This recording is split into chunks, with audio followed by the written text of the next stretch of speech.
Picture the scenario. You've spent weeks, maybe even months, painstakingly building a brand new trading algorithm. Oh, yeah, we have all been there. Right. You finally get everything coded up, you run your backtest on years of historical data, and your optimizer just spits out this, like, magical set of parameters. The absolute dream. Exactly. You are looking at a massive, glorious 87% profit. You launch it into live trading, completely convinced that, early retirement is just around the corner. Obviously. But then you check your account 2 weeks later. And that 87% profit, it has just vanished. You're barely breaking even, or worse, you're bleeding money rapidly. What on earth went wrong? It is a devastating experience, Yeah. honestly. But it happens all the time in quantitative finance and data science. Really, all the time. Oh, constantly. And the natural assumption is that, well, the market suddenly turned against you in some unprecedented way, right? Yeah, like a black swan event or something. Exactly. But the reality is usually much simpler. The optimizer did exactly what you asked it to do. It searched for the absolute highest number. Oh. The problem is, it never told you how fragile that number actually was. Okay, let's unpack this.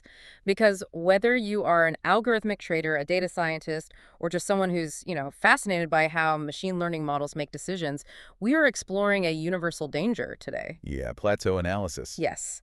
We are diving into why finding the absolute best parameters is actually a really dangerous trap, and how you can visually and mathematically prove whether a strategy is a robust moneymaker or just, well, a fragile illusion built on historical noise. Because if you optimize too perfectly for the past, you are essentially guaranteeing a failure in the future. 100%. So to understand why that massive 87% profit just evaporated the moment it hit the live market, we have to conceptualize the terrain that an optimizer is actually navigating, right? Right. When you optimize a strategy, you're basically asking a program to explore a multi-dimensional landscape. Which is hard to picture, but Yeah, but think about it. Every single parameter you add, your moving average length, your stop-loss percentage, your take-profit target, all of them. yeah, every one of those adds another dimension to this landscape. Yeah. And the optimizer is just blindly searching this complex terrain for the highest possible point of profit. The highest P&L. I really like the alpinism metaphor from our sources to visualize this. Yeah. When the optimizer is climbing this multidimensional mountain, it generally finds two very different types of maximums. Yeah, the peaks and the plateaus. Right. So first, you have the sharp peak. Imagine the terrain of your parameters looking like the literal tip of a needle sticking out of the ground. Yikes. Yeah. The profitability is incredibly high, but only at one exact hyper-specific combination of parameters. Like a very specific pinpoint. Exactly. And the moment you shift off that exact point, the ground just falls away beneath you into massive losses. Wow. If the live market shifts even a tiny fraction of a percent from your historical data, your profitability collapses entirely. And then you have the alternative, which is the plateau. This is like a wide, flat tableland on top of a mountain. Which is what you want. Right. The absolute highest point of profit might actually be a little lower than that needle tip we just talked about, but you can walk around safely. You have room to breathe. Exactly. Yeah. Even if market conditions shift your effective parameters by 10 or 20%, you are still standing on high ground. The strategy remains profitable. It's like trying to balance a heavy chair on a tightrope versus resting it on a solid concrete floor. I love that analogy. Thanks. The live market is essentially the wind. If you are balancing your strategy on the tightrope, that sharp peak, the absolute slightest breeze just knocks you off into the abyss. What's fascinating here is understanding why the market naturally acts like that breeze.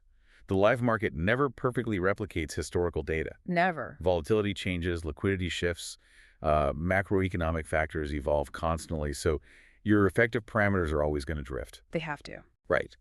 But the optimizer lacks that real-world context. It just scans for the highest possible profit number. So on a sharp peak, that high number is almost always an artifact of historical noise rather than, a stable, repeatable pattern. The algorithm is basically fitting its rules to the random noise of the past, not the actual underlying signal. It's just a machine blindly pointing at the highest peak and saying, go there. So if we know that we desperately need to find that wide concrete floor, that plateau, how do we actually see it? This landscape is completely invisible to the naked eye, and it's happening across a dozen different dimensions simultaneously. Thankfully, modern optimization frameworks, like Optuna, for instance, provide incredible visual intuition tools to map this terrain. Oh, nice. The simplest way to start making sense of it is by looking at one-dimensional slice plots. Okay, what are those? You just lock in all of your parameters except for one, and you plot how your profit changes as that single parameter moves. Visually, if you have a robust parameter, the data points form a wide, horizontal band of good results. So you see a broad range of values that all yield high profitability. Exactly. While a fragile parameter would just look like a really narrow, isolated column of profit. Meaning you step slightly to the left or right, and the profit completely vanishes. You fall off the tightrope. Right. But parameters rarely act in a vacuum, do they? Your stop loss interacts heavily with your entry threshold. Which interacts with your time frame, exactly. Yeah. One dimension doesn't give us the full picture, which is why the sources say we need to move to two-dimensional contour heat maps. Oh, those heat maps are arguably the most powerful visual tool available here. A contour plot shows you the interaction of two parameters simultaneously. Okay, so what am I looking for on these maps? Well, if you're looking at a robust pair of parameters, the heat map looks like a topographical map of a gentle, hilly plain. Like smooth transitions. Yeah, exactly. You'll see smooth, gradual transitions between colors, so maybe a large, wide yellow area in the center representing high profit, and it slowly fades into orange and red towards the edges. Got it. And the fragile pair. A fragile pair looks like a topographical map of a steep volcanic cone. Oh, man. Yeah, you see a tiny, bright dot of profit right in the center, and it's tightly surrounded by concentric rings of cold colors representing massive losses. It's just a single, isolated dot of success surrounded by total failure. Basically, yeah. And you can even take this a step further into 3D surface plots, where a robust strategy literally looks like a flat-topped table mountain, and the fragile strategy looks like a jagged spike, like the Matterhorn. Wait, hold on. Let's think about the practical application of this. Sure. The source mentions that a strategy with just 12 parameters creates 66 different pairwise contour plots. That's right. That sounds like an absolute nightmare of information overload. Am I really supposed to sit there and subjectively analyze 66 different volcanic cones and table mountains to figure out if my strategy works? No, no, no. That would be incredibly inefficient. You shouldn't try to look at all of them. The solution is a technique called FANOVA. FANOVA. Yeah, it stands for Functional Analysis of Variance. What this does is mathematically rank your parameters by how much they actually matter to the final outcome. Okay, so it calculates the contribution of each parameter to the overall variance in your profit. Exactly. So it filters out the noise and finds the heavy hitters. Usually, just the top 3 or 4 parameters explain like 70 to 80% of the variance in your profit. Wow, really? That much? Yeah. And here's a crucial rule of thumb from the research. If a parameter explains less than 2% of the variance, it is robust by definition. Oh, I see. Because you could change that parameter significantly and it wouldn't really move the needle on your profit either way. Right. It simply doesn't impact the core mechanics of the strategy enough to cause a catastrophic failure. Which means you can just ignore all those low-impact parameters. Exactly. You focus your visual analysis, your heat maps, and contour plots exclusively on the top 5 most impactful parameters. Okay, that turns an overwhelming task into a very manageable, targeted review. Much more manageable. That makes a lot more sense. But even with just 5 parameters, staring at a topographical map involves a lot of human subjectivity, right? It does. I mean, my idea of a gentle hill might be your idea of a steep cliff. If we really want to protect ourselves from falling off that tightrope, human eyes aren't enough. We need to train the machine to score the plateau for us using cold, hard math. Completely agree. Removing human subjectivity is essential. And there are 3 specific mathematical metrics we use to formalize this concept of a plateau. Okay, let's go through them. The first is the sensitivity ratio. This metric measures the steepness of the drop-off when you move away from your optimal setting. So it calculates the ratio of the percentage drop in profit against the percentage shift in the parameter itself. Let's put some numbers to it so it's clear. Yeah, please. If you shift your parameter away from the optimum by 10% and your profit drops by 20% or more, you get a ratio greater than 2.0. And that's bad. That is highly fragile. That is your sharp peak. A robust parameter, on the other hand, will barely flinch. A 10% shift might cause less than a 5% drop in profit. Giving you a ratio of less than 0.5. Exactly. That indicates a really stable plateau. Okay, so the sensitivity ratio tells us how steep the cliff is. The second metric from the deep dive is plateau width. Right, which is pretty intuitive. Yeah, it's basically measuring the physical size of your safe zone. It calculates how much of your total parameter search range keeps you within 10% of your absolute peak profit. And if that safe zone occupies less than 5% of your total search range. That is a massive red flag. It means you are walking on an incredibly narrow path. And that leads us directly into the third and really the most critical metric, the robustness score. The big one. Yes. This acts as the ultimate strict lie detector test for your strategy. Here's where it gets really interesting, because this score is beautifully ruthless. It really is. It takes those plateau widths we just talked about, but it weighs them by the importance ranking from the FANOVA tool. Right. And then, and this is the kicker, it multiplies these weighted widths together. The brilliance of that multiplication is that it ensures a single fragile pillar cannot hide behind three sturdy ones. That dynamic is vital. Just imagine you have 4 highly important parameters. Okay. 3 of them have massive wide plateaus, but the 4th one is standing on the tip of a needle. Because the formula uses the product of those variables, a single zero or near zero value pulls the entire robustness score down to the floor. It just tanks the whole thing. Exactly. The baseline rule is that you want a robustness score above 0.1. If it drops below 0.01, overfitting is almost a certainty. Okay, now that we have our mathematical lie detector test, let's actually apply it to some real-world data. The source gives us 3 different trading strategies. Let's run them through the formulas. Let's do it. So, strategy A generated a modest 55% profit over about 500 trades. Now, 55% might not make headlines, but let's look at the underlying math. The sensitivity ratio for its key parameter is a very safe 0.44. Okay. The overall robustness score is a high 0.148. And visually, its heat maps form a gentle parabola. So it has a wide, stable plateau. Very safe. Then we have strategy B. This one shows a 25% profit, but it only executed about 40 trades in total. And the math reveals it has a very narrow plateau. Yeah, that low trade count alone is a major warning sign. Right. When you combine a small sample size with a narrow plateau, the probability that the optimizer just got lucky, and fitted perfectly to a random string of historical noise is exceptionally high. It just hasn't proven it can survive different market conditions. Not at all. And then we arrive at strategy C. This is the siren song. Oh boy. A stunning 300% profit over 400 trades. I mean, if you see that pop up on your screen after a long back test, your heart skips a beat. You start calculating what color sports car you're going to buy. We've all done the math in our heads. Right. But then we actually run the metrics on it. And the math behind strategy C is genuinely terrifying. The sensitivity ratio is 3.79. 3.79, which means shifting a single parameter slightly causes a 57% drop in profit. Yep. It literally cuts your account in half if the live market breathes on it wrong. And the overall robustness score is an abysmal 0.008. Wow. It falls far below the failure threshold. Strategy C has the absolute best profit on paper, but the absolute worst robustness in reality. The impressive headline numbers are literally masking its extreme fragility. This highlights such an interesting psychological trap, though. If strategy C makes 300% in backtesting, it is incredibly tempting for a trader to just say, you know what? Yeah. I'll risk the needle. Oh, absolutely. I'll try to balance on the tightrope because even if it drops by half, I'm still making over 100%. Why is taking the modest 55% of strategy A so psychologically difficult, even when the formulas mathematically prove it's the only viable choice? It's because we have an innate human bias toward maximizing output. When we see a 300% return, our brain immediately anchors to that number as the truth of what the system is capable of achieving. Right, becomes the baseline in our head. Exactly, and we struggle to conceptualize variance and fragility. The math explicitly tells us that the 300% isn't real.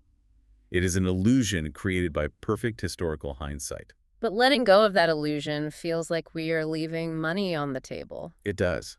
Accepting the 55% feels like settling for less, even though it's literally the only profit that will actually survive contact with the real world. It's the conflict between greed and survival. And frankly, even if you do the smart thing and choose strategy A, the validation journey isn't quite over, is it? No, it's not. We've verified that the parameters are stable, but we haven't verified how the strategy handles the passage of time. Right, time is the ultimate test. But before we explore how to test for that, we need to touch on the warning signs you might see during the parameter optimization process itself. Right. The sources outline 8 specific red flags that indicate you are likely building a fragile strategy. Let's run through the most glaring ones. Good idea. One major red flag is finding magic parameter combinations. This is when you look at your contour heat map, and instead of a gentle hill, you just see one single bright pixel of profit in a sea of gray losses. Yeah, that isn't a trading strategy. That is a lottery ticket. Literally. Another massive red flag is simply having too many parameters. Let's say you have 12 parameters and you want to test 10 different values for each one. That search space contains a trillion possible combinations. A trillion combinations. That's 10 to the power of 12. Right. When you give an algorithm a trillion different ways to interpret the past, the statistical probability of it finding a lucky artifact like a random combination that perfectly threads the needle of historical noise by pure chance is astronomically high. So the more parameters you introduce, the stricter your plateau analysis must be to filter out that noise. You also have to watch out for parameters that get pinned to the exact boundaries of your search grid. Like, if you tell the optimizer to search for a moving average between 10 and 50 days, and it picks exactly 50. That is usually the algorithm hitting an artificial wall. Right, it wants to go higher to find the true peak, but your settings won't let it. You are likely missing the actual optimum entirely, which means you are operating on a slope rather than a plateau. Those red flags really help you clean up the optimization process. But Yeah. let's assume you navigate all of that perfectly. Okay, best case scenario. Yeah. You have a limited number of parameters, you pass the plateau analysis, you have a wide table mountain on your heat maps, and a fantastic robustness score. Sounds great. You still must perform walk-forward validation. Okay, let's break that down because this is the final hurdle. If we connect this to the bigger picture, we have to understand the critical difference between parametric robustness and temporal robustness. Parametric versus temporal. Right. Plateau analysis ensures parametric robustness.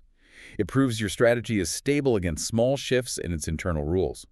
Walk-forward validation ensures temporal robustness.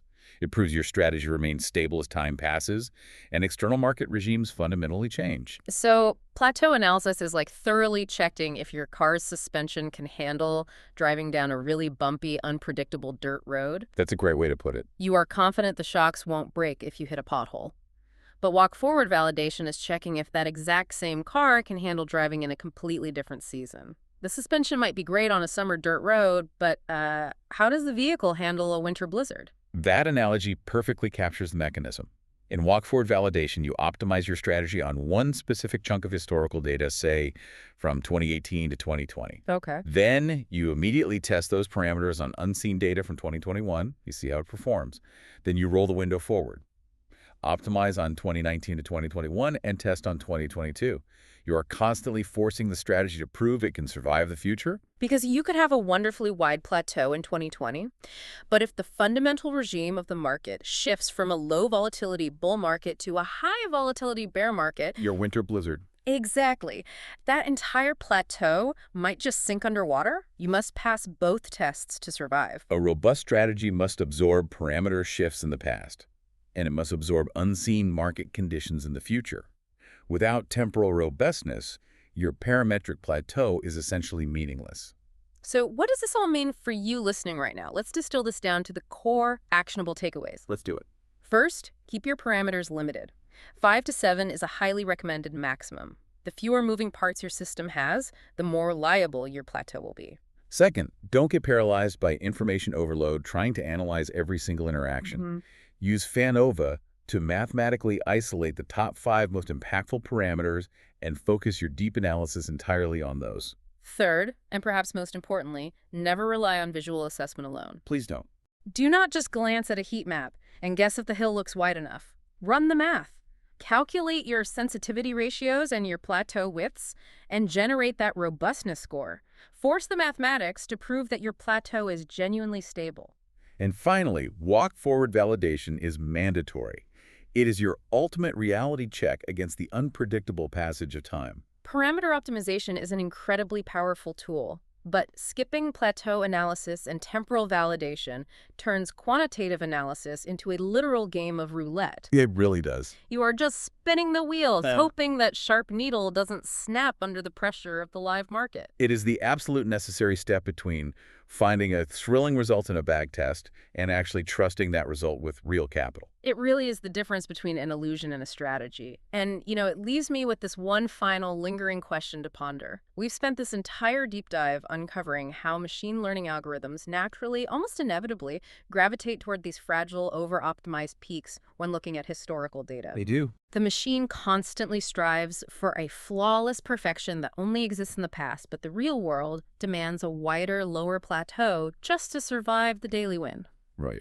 So what does that say about how we define optimization in our own personal and professional Oh, lives? well. Are we dangerously over-optimizing our businesses, our daily schedules, and our habits into these sharp, hyper-efficient, fragile peaks? And if we are, what happens when that tightrope inevitably shakes and the slightest unpredictable breeze of reality finally blows through? Something to think about. We'll catch you on the next deep dive.